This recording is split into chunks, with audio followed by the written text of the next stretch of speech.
This is part 4 of 5 of our discussion regarding Antichrist in Islam. Part 3, we learned that the Bible could never serve Islam. Confirming this, we learned, whosoever denieth the Son, the same hath not the Father. But he that acknowledgeth the Son hath the Father also. Who is a liar but he that denieth that Jesus is the Christ? He is Antichrist that denieth the Father and the Son. So Islam is Antichrist. The most important fundamental of Islam is shirk, which is manifest specifically as a denial that God has a son. Each and every elite Gentile that denies his son is an Antichrist, whether Muslim or atheist. Regarding Mr. Ahmad Deedat's discussing the verses in respect to good fruit and evil fruit, the verses read, "Even so every good tree bringeth forth good fruit, but a corrupt tree bringeth forth evil fruit. A good tree cannot bring forth evil fruit, neither can a corrupt tree bring forth good fruit." Consider Islam around the world today, and particularly in the cradle of the religion. Saudi Arabia is the beheading capital of the world. Country that the U.S. calls our friend because we need their oil. See the spectacle of Muslims killing each other and blowing up each other's mosques on the nightly news, let alone the rest of the deadly terror attacks against non-Muslims around the world. The religionofpeace.com has logged over 10,000 deadly terror attacks just since 9/11. Imagine what kind of world it would be if it were entirely controlled by various sects of Islam. 3 teenage girls beheaded on their way to Christian school in Indonesia. The note left behind read, "We will murder 100 more Christian teenagers and their heads will be presented as presents." That's evil.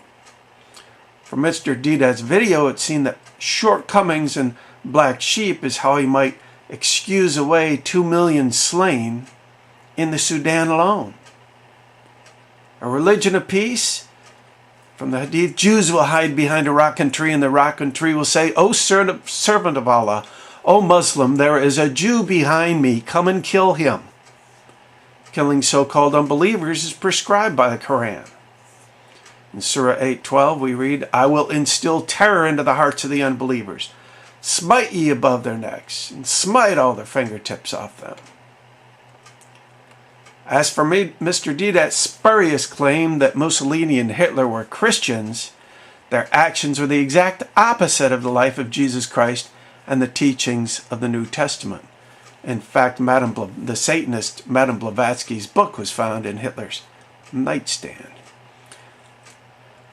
However, Hitler's actions were stunningly consistent with the anti-Jew sentiment, rhetoric, and teachings of Islam and its prophets, prophet, Muhammad, as the Daily News and the verse from the Hadith above clearly show. Please visit Islam's Seeds of Hatred to view the stunning parallel of the indoctrination of the Islamic anti-Jew equivalent of the Hitler Youth. The world war going on today is not new. The Islamic Empire has been at war against the non-Islamic world for 1,300 years.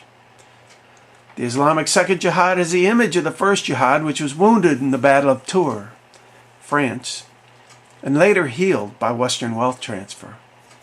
In Islam, there are 2 houses, the Dar al-Salam, the house of peace, and the Dar al-Harb, the house of war.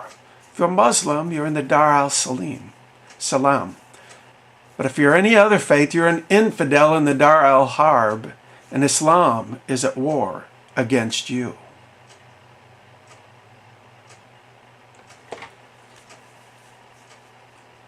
Please visit Israel in BibleProphecy.com for text version of the above that includes links where you can study these verses directly in their context. Also other resources including YouTube's and other websites.